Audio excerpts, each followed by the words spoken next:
কুপারবাসীর পক্ষ থেকে কুপার প্রশাসনিক ভবনে আমরা একটা আবেদন বা একটা অভিযোগ দায়ের করতে এসেছি। কুপার প্রশাসনকে আমরা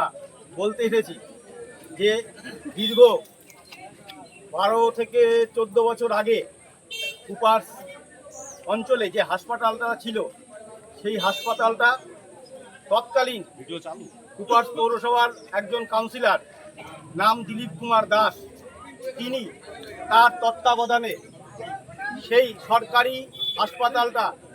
ভেঙে গুড়িয়ে দেয়। শুধু ভেঙে গুড়িয়ে দেওয়া নয়, এই হাসপাতালে যা আসবাবপত্র ছিল, ইট, কাঠ, বালি, সুরকি, অ্যাসবেস্টার, বহু মূল্যবান জিনিস যেগুলি সরকারি জিনিস ছিল, কিন্তু সবার অজান্তে শুধুমাত্র ব্যক্তিগত স্বার্থে মানুষকে ভুল বোঝানোর মধ্য দিয়ে সেই হাসপাতাল থেকে তিনি ভেঙে, সরকারি সম্পত্তি ভেঙে সেই সম্পত্তির টাকা তিনি আত্মসাৎ করেন।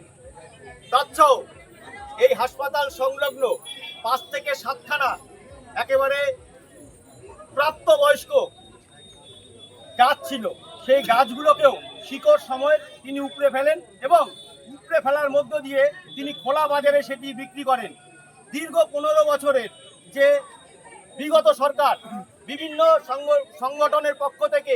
এই হাসপাতালের পুনর্নির্মাণ এবং এই হাসপাতালের যে ভাঙার যে সরকারি সম্পত্তি যে লুট হয়েছে, যে তছরূপ হয়েছে, তার জন্য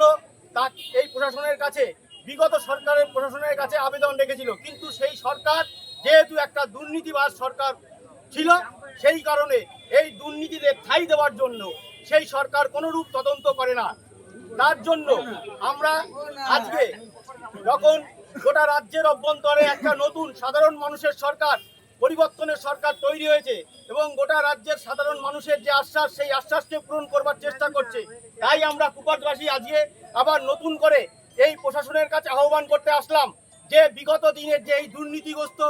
যে মানুষ, যিনি দিলীপ কুমার দাস, এই হসপিটালটাকে ভেঙে সরকারি সম্পত্তির যে টাকা তছরূপ করেছে, তৎসহ বিগত দিনের এই পৌরসভার যিনি চেয়ারম্যান পদে অধিষ্ঠিত ছিলেন সম্মানীয় শিবু কুমার বাইন মহাশয়, তিনি গ্রিন সিটি প্রকল্প এবং গোটা কুপারসের অভ্যন্তরে যে উন্নয়নের টাকা, সেই উন্নয়নের টাকাও তিনি আত্মসাৎ করেছে। তৎসহ এইখানকার বিগত দিনের প্রাক্তন ভাইস চেয়ারম্যান এবং প্রাক্তন চেয়ারম্যান, প্রাক্তন কাউন্সিলর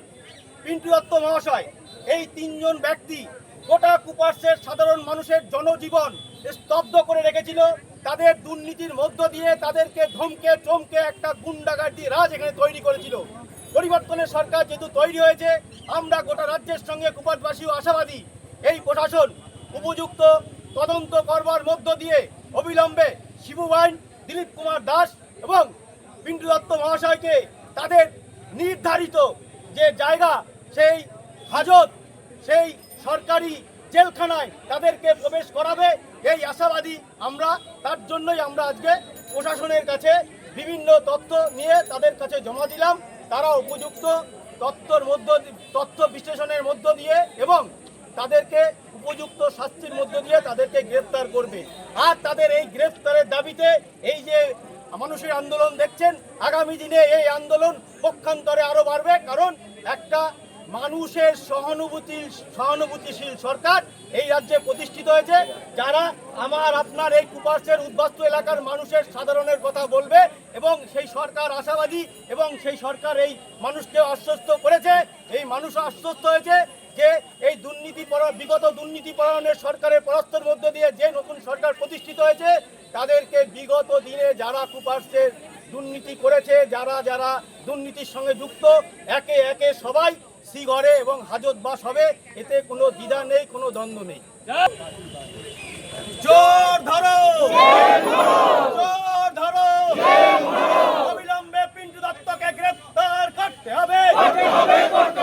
অবিলম্বে দিলীপ দাসকে গ্রেফতার করতে হবে, অবিলম্বে শিবু বাইনকে গ্রেফতার করতে হবে। এই পিন্টু দত্ত, শিবু বাইন, দিলীপ দাসের গ্রেফতারের দাবিতে কুপারসের মানুষের এই লড়াই চলবে। পরিবর্তনকারী সরকারের দুর্নীতিবাদ দাস পিন্টু দত্ত শিবু বাহিনীর কোনো জায়গা নেই হবে না বন্দে মাতরম